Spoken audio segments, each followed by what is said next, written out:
Hello, and welcome to Japanese craft beer reviews. Today we are going to begin a series of 5 beers from Kyoto Brewing in Kyoto, Japan. And I recently received a package from them. I joined a bottle club, and the 5 beers that we're going to look at were part of that. And actually, there were two bottle clubs. One was called the Treasure Club, and the other was the Garden Den Club. And the one Garden Club was the kind of like the regular beers that have been released. The Treasure one was for special edition, very limited sort of beers. And so we're going to look at 5 beers from Kyoto Brewing. And Kyoto Brewing has been around for about 5 years. In fact, they had their 5th anniversary not too long ago. And they were started in Kyoto by 3 foreign residents of the city. And actually, a couple of them weren't quite residents there yet. But there were 3 friends who met in northern Japan, and they had been working with the JET program. I think it's Japan Education and Training or Teaching Program, I'm not sure. But they were all up in northern Japan and working, and they met there and stayed as friends, even though they went in different directions, and apparently had talked about the idea of starting a brewery as their next venture in Japan. 2 of them worked in Tokyo in finance, and one of them came to Kyoto to work in a university in Kyoto. And I knew him before I knew the other 2. And he was the one who became the head brewer. So we met him when he was basically a home brewer in Japan, working on his brewing skills. And we would meet occasionally, and he would give us his samples of his home brew and ask us to kind of evaluate them and enjoy them. He was a great home brewer. And he later studied in the U.S., studied brewing, and he did an internship at Lost Abbey in Southern California. And when he came back to Japan, he interned at one of the best breweries in the country, Shiga Kogen. And so he had all of that experience before they got going. And they started in 2015, and right away we're making great beers and really haven't looked back. It's one of the better breweries in Japan, if not the best in Japan now. And they are a brewery that, if you are interested in craft beer, you will certainly enjoy. Japanese craft beer, you really do have to try them. And if you visit Kyoto, if you're a beer lover, that's your #1 destination, is Kyoto Brewing Company. Okay, so 5 beers from Kyoto Brewing. We'll look at them in turn.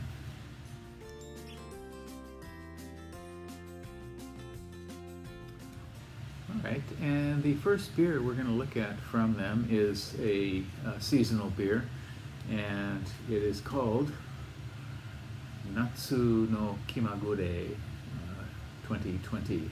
And this is one of their 2 seasonal lines. They have 2 seasonal lines. One is their Kimagure line, and they put out one every quarter for every season, winter, spring, summer, and fall. And Natsu is the summer one. And the other line is their Shunka Shuto line, which they also put out one beer every season. And there's a slight difference between these 2.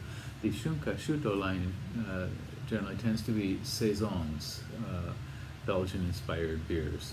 And this Natsu no Kimagure line tend to be American styles, pale ales generally, sometimes IPA, red ale in autumn, amber ale in autumn also. And in this case, this is a session IPA, and it is 4.5% beer at 19 international bittering units. So the malt bill includes Pilsner malt, wheat malt, and Carapils. And the flavor and aroma hops are Cascade, Citra, and Amarillo, all great hops. Bittering hops, none whatsoever.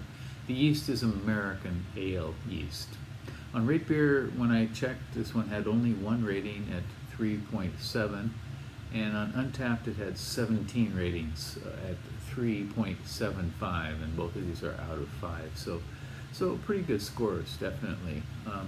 Session IPAs don't tend to be rated terribly high in general because they're not always so interesting. And so we're going to take a look at this one and see what we get from it. Again, this is called Kyoto Brewing Natsu no Kimagure 2020.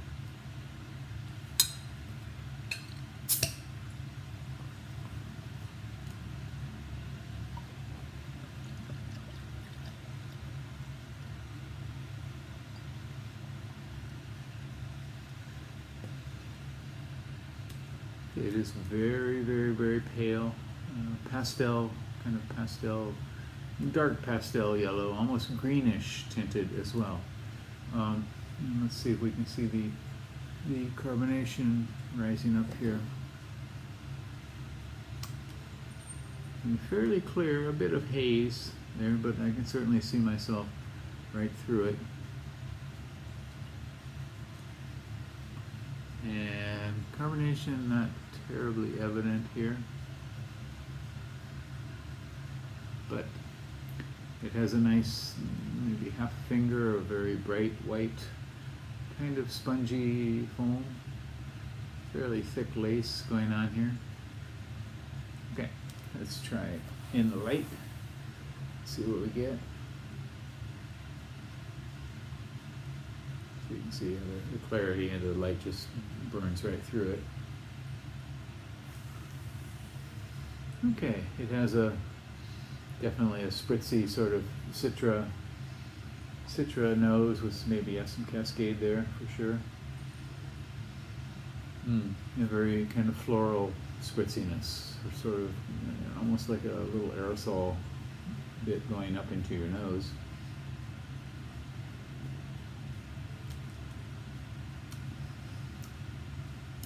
Flavor is similar, but a little bit of, not really tropical, but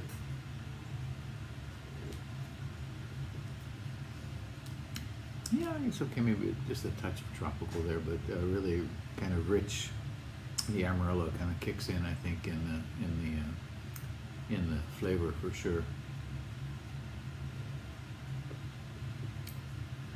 This is cool, crisp. Some people don't like that word crisp, but I can use it. I think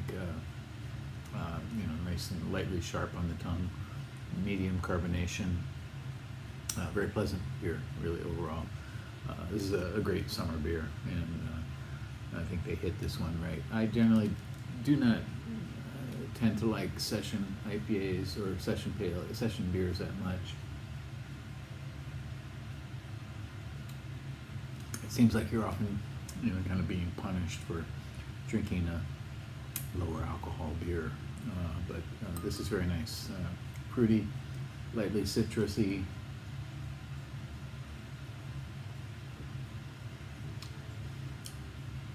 and some kind of crackery, bready malt in the background as well. This is very, very nice.